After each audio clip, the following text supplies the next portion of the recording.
Assalamualaikum warahmatullahi wabarakatuh. Halo semua, kembali lagi di channel Raider Manhwa. Kali ini Mimin akan melanjutkan sebuah komik yang berjudul Sang Iblis Penguasa Mutlak. Dan apabila kalian masih bingung dengan alur ceritanya, kalian bisa cek deskripsi atau langsung saja menuju playlist yang ada di halaman channel ini untuk memulainya dari part 1.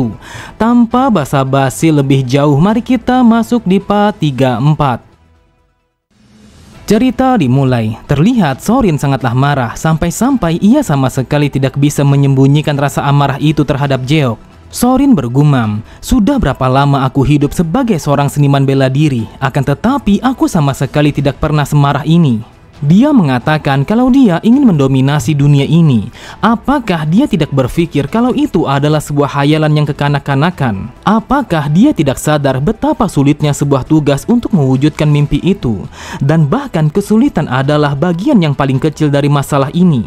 Jeok, apakah kau benar-benar memahami betapa banyak yang harus dikorbankan untuk bisa menguasai dunia ini? Apakah orang bodoh yang naif sepertimu bahkan menyadari sebanyak apa darah yang harus ditumpahkan? Kau akan kehilangan teman, keluarga, dan juga kau akan kehilangan semua orang yang berjuang bersamamu. Namun pada akhirnya tetap saja kau akan gagal untuk bisa mewujudkan mimpi itu. Jeok, apakah kau sudah mengerti kalau kau akan mengalami semua itu apabila kau memaksakan egomu? Kemudian Sorin berkata, "Jeok, katakan kepadaku apa yang akan kau lakukan setelah berhasil menyatukan Jianghu ini." Dengan santainya Jeok pun mengatakan kalau dia akan membuat Jianghu ini menjadi jauh lebih baik daripada yang sebelumnya. Mendengar jawaban Jeok, terlihat Sorin langsung berteriak. Ia berkata, "Dasar bodoh, Jianghu yang lebih baik sama sekali tidak dibuat dengan cara yang seperti itu." Bahkan di saat itu Sorin sama sekali tidak bisa menahan amarahnya, sampai-sampai ia berteriak dengan sangat keras. Ia mengatakan kalau Jianghu akan dibuat dengan cara.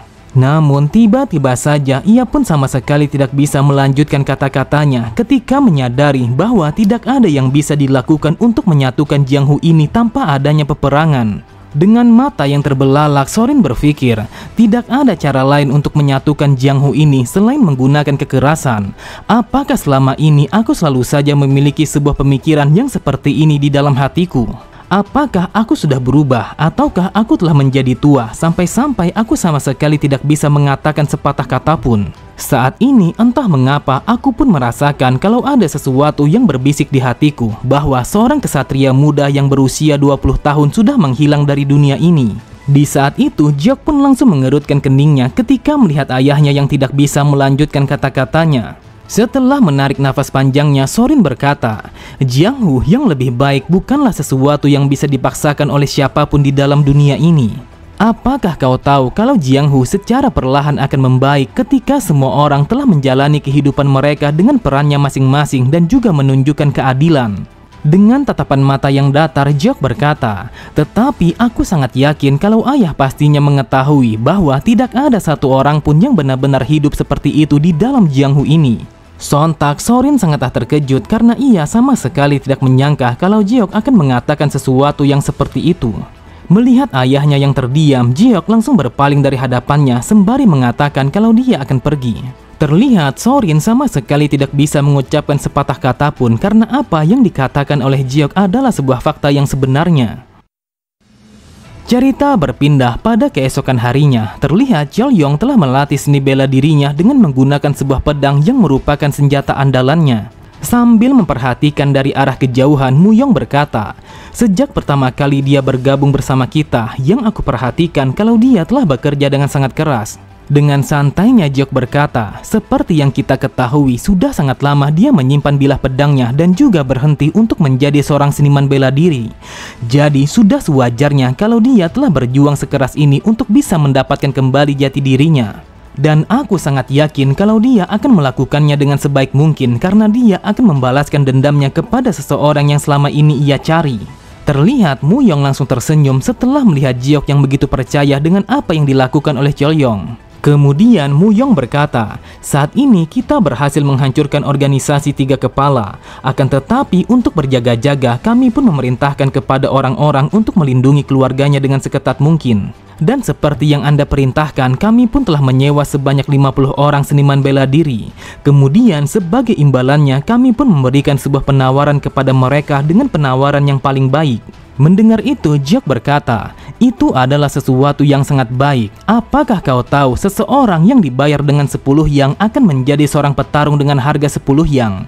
Akan tetapi jika dibayar sebanyak 100 yang, maka dia akan menjadi seorang petarung dengan harga 100 yang." Muyong berkata, "Aku sangat percaya kalau Solyong akan menjadikan mereka semua menjadi sebuah pasukan elit. Meskipun saat ini ada begitu banyak yang harus dipersiapkan, akan tetapi fondasinya sedikit demi sedikit mulai terbentuk." Mendengar itu, Geok kembali berkata, "Ketika keluarga Aliansi Langit Utara dan juga keluarga Aliansi Surga Selatan telah memulai peperangan, maka kita akan mengambil Wuhan ini terlebih dahulu. Dan semuanya akan dimulai dengan sebuah misi yang akan dilakukan oleh sekte pembunuh bayaran untuk membunuh Yang Suchang." Cerita berpindah pada markas utama sekte pembunuh bayaran. Di saat itu, sang pemimpin langsung mengumpulkan semua orang untuk membahas sebuah misi yang baru saja mereka terima. Lalu dengan kesalnya ia berkata, "Dasar sialan, orang bodoh mana yang mau mengajukan sebuah permintaan yang semacam ini? Jika kita menerima misi ini dan juga membunuh sang penerus keluarga Aliansi Surga Selatan, maka aku bisa memastikan kalau kita akan dihancurkan. Lagi pula, tidak ada sebuah rahasia yang bisa disembunyikan selamanya pada Jianghu ini." Terdengar salah satu dari mereka berkata, "Awalnya kami sama sekali tidak percaya kalau ini adalah sebuah misi yang diminta oleh keluarga Aliansi Langit Utara. Akan tetapi setelah kami memeriksanya, kami pun menemukan sebuah jejak siapa sebenarnya orang itu. Dan dia adalah Imhagi, sang penerus keluarga Aliansi Langit Utara." Sontak sang pemimpin sangatlah terkejut, matanya terbelalak. Ia berkata, "Dasar sialan, bagaimana mungkin sebuah perkelahian anak kecil telah menyeret kita ke dalam situasi yang seperti ini? Apakah mungkin kalau dia berencana untuk menggantikan posisi orang tuanya apabila terjadinya sebuah peperangan yang membuat ayahnya mati?" Namun tiba-tiba saja secara serentak mereka semua langsung memalingkan pandangan mereka kepada sebuah pintu yang berada di ujung ruangan itu. Di saat itu mereka semua telah merasakan sebuah tekanan yang sangat mengerikan, sampai-sampai tidak ada satupun dari mereka yang berani mengucapkan sepatah kata pun. Kemudian pintu ruangan itu telah terbuka secara perlahan dan menunjukkan seorang pria tua yang berjalan menuju ke arah mereka. Melihat kedatangan pria tua itu, sang pemimpin langsung mengerutkan keningnya karena ia menyadari kalau dia sangatlah berbahaya. Ia bergumam, sudah pasti kalau dia adalah seorang master tingkat tinggi karena dia mampu menerobos sebuah keamanan yang kami pasang dengan begitu ketat tanpa mengeluarkan suara apapun. Lalu ia pun langsung bangkit dari tempat duduknya sembari menanyakan dari mana asalnya Pak Tua itu. Setelah menarik nafas panjangnya, Pak Tua itu berkata, "Aku adalah seseorang yang dikirim oleh Aliansi Surga Selatan untuk datang ke tempat ini." Sontak mereka semua sangatlah terkejut karena mereka sama sekali tidak menyangka kalau Aliansi Surga Selatan telah memulai pergerakan. Mendengar itu, sang pemimpin bergumam, "Dasar sialan, apakah rumornya telah sampai kepada keluarga Aliansi Surga Selatan sampai-sampai mereka telah mengirimkan orang ini?" Kemudian Pak Tua itu kembali berkata, "Yang aku dengar kalau kalian telah menerima sebuah kontrak." Mendengar itu, sang pemimpin berkata, "Saat ini ada begitu banyak permintaan yang datang kepada kami untuk membunuh seseorang yang mereka targetkan. Semakin banyak para bajingan, maka semakin banyak pula orang-orang yang ingin mereka mati." Dengan tatapan mata yang sangat tajam, Pak Tua itu berkata, "Aku yakin kalau kau pastinya mengetahui apa yang aku maksud. Jadi katakan kepadaku siapa sebenarnya yang mengirim permintaan itu." Tepat di sampingnya, salah satu dari mereka mengatakan kalau mereka sama sekali tidak bisa mengatakan siapa sebenarnya orang itu. Namun belum sempat ia melanjutkan kata-katanya, tiba-tiba saja Pak Tua itu langsung memotong kepalanya. Bahkan hanya dengan satu kali tebasan saja, orang itu langsung mati seketika dengan kepala yang bergelinding di atas meja. Sontak mereka semua sangatlah terkejut karena mereka tidak menyangka kalau Pak Tua itu sama sekali tidak memberikan toleransi apabila mereka tidak memberikan sebuah jawaban tentang pengirim pesan itu. Setelah membunuh salah satu dari mereka, Pak Tua itu kembali berkata, "Aku akan bertanya sekali lagi kepadamu siapa yang mengirim permintaan itu. Tetapi jika kau tidak menjawabnya, maka aku akan membunuh semua orang yang ada di sini."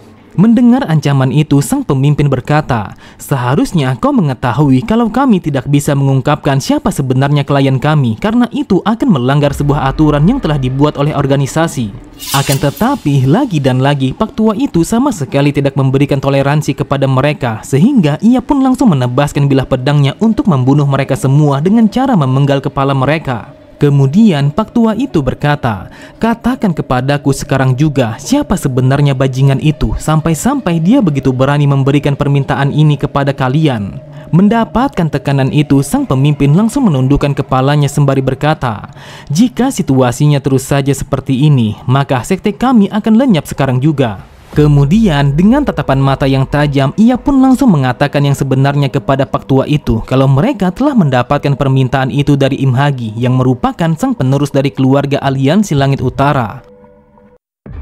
Cerita berpindah, terlihat Im Hagi telah berdiri di atas sebuah lubang yang berada di tengah hutan. Di saat itu ia baru saja membunuh Big Sanggi karena ia menyadari kalau Sanggi adalah seseorang yang mengetahui tentang kejahatannya. Lalu ia pun langsung menggunakan kekuatannya untuk mengubur mayat Sanggi di dalam lubang itu. Im Hagi bergumam, "Aku telah berhasil menyingkirkan satu-satunya orang yang mengetahui tentang kontrak itu, dan ini akan menjadi sebuah rahasia untuk selama-lamanya. Jadi untuk saat ini yang harus aku lakukan hanyalah berduduk santai sembari menunggu sebuah kabar kalau Jeok telah mati." Akan tetapi Im Hagi sangatlah terkejut ketika mendengar seseorang yang berkata, "Hal ini sangatlah aneh ketika melihatmu sendirian di dalam hutan tanpa adanya seorang penjaga." Ternyata orang yang berkata itu adalah Jeok, seseorang yang ia harapkan sudah mati di tangan para pembunuh bayaran yang sudah ia sewa. Di saat itu Im Hagi sama sekali tidak bisa merasakan kehadiran Jeok meskipun ia sudah menggunakan inderanya untuk mengawasi wilayah itu. Melihat kedatangan Jeok, Im Hagi berkata, "Bagaimana mungkin kau bisa mengetahui kalau aku berada di dalam hutan ini?" Namun Jeok sama sekali tidak menjawabnya, tetapi yang ia lakukan saat itu adalah melemparkan pandangannya pada sebidang tanah yang baru saja ditutup oleh Im Hagi. Terlihat Im Hagi begitu kesal karena Jeok mengetahui kalau dia yang membunuh Sanggi dan juga menguburnya di dalam lubang itu. Lalu Im Hagi berkata, "Siapa kau sebenarnya sampai-sampai kau selalu saja mengganggu keluarga kami?" Sambil tertawa Jeok berkata, "Apakah kau begitu penasaran siapa aku sebenarnya? Tetapi jika aku memberitahumu, maka kau akan mati sekarang juga." Terlihat dengan sangat jelas kalau Jeok sama sekali tidak ragu untuk mengatakan itu meskipun yang ia hadapi adalah keluarga Aliansi Langit Utara. Sontak Im Hagi langsung terdiam, wajahnya menjadi pucat karena dia tidak menyangka kalau Jeok akan memberikan sebuah ancaman yang seperti itu. Kemudian sambil menunjukkan hawa membunuh yang begitu kuat, Jeok kembali berkata, "Katakan kepadaku, apakah kau benar-benar ingin tahu siapa identitasku yang sebenarnya?" Oke semua, cukup sampai di sini dulu pembahasan alur cerita kita. Sampai jumpa di video selanjutnya. Wassalamualaikum warahmatullahi wabarakatuh.